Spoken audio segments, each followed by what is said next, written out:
Yo guys, so for today's video, ngayon ang araw na pag-alis ng bayaw ko. I love you. Cellphone ka na naman. Cellphone ka na naman. Oh, kan muna. Kan. I love you.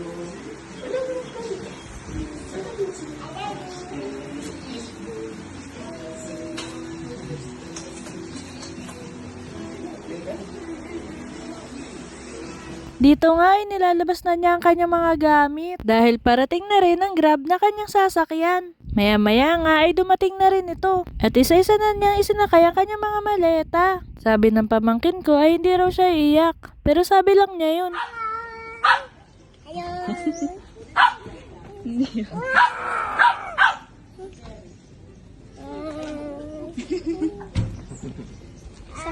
Sama ka? I love you. I will call ha, mamaya pag nasa airport na si Daddy. Okay? Bye-bye. Ay, Mommy will cook burger. Mami, mami talaga. Bye-bye. Lang, kami na. Kiss. Bye-bye. I love you. Kiss Daddy. I love you. I love you, Daddy. I love you. Daddy. Mami, labas na. Go ka na. Dali. Mommy will cook burger. You want burger? Yes. Mami. Di ka na. Mabay tayo naman. See you later. See you tomorrow. Sige na. I love you. Bye-bye. Kiss. No, no. Ayan na. Halika na. Halika na. Ayun na si Mami. Bye-bye. Kiss. Ay, binigay mo na ba sa akin itong bayad?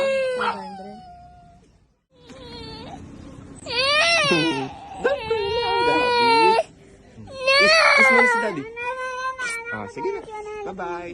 Sige naman. Sige. Bye. See you tomorrow.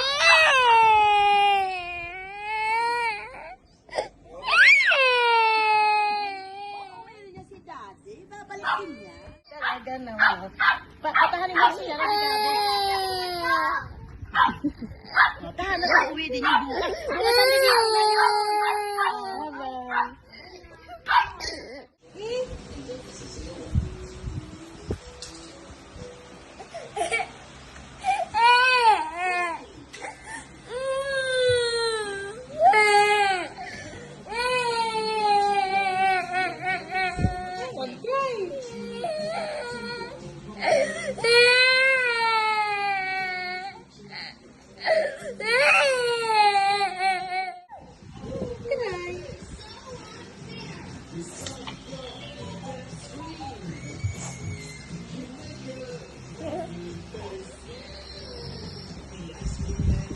Ayun nga, hindi na rin napigilan ni Ate Sophie. Kaya sa inyong dalawa ni Gabi, mag-aral kayo na mabuti at magtapos na inyong pag-aaral. Nang sa gayon ay hindi na kailanganin ng inyong daddy ang umalis at magpunta sa ibang bansa para magtrabaho.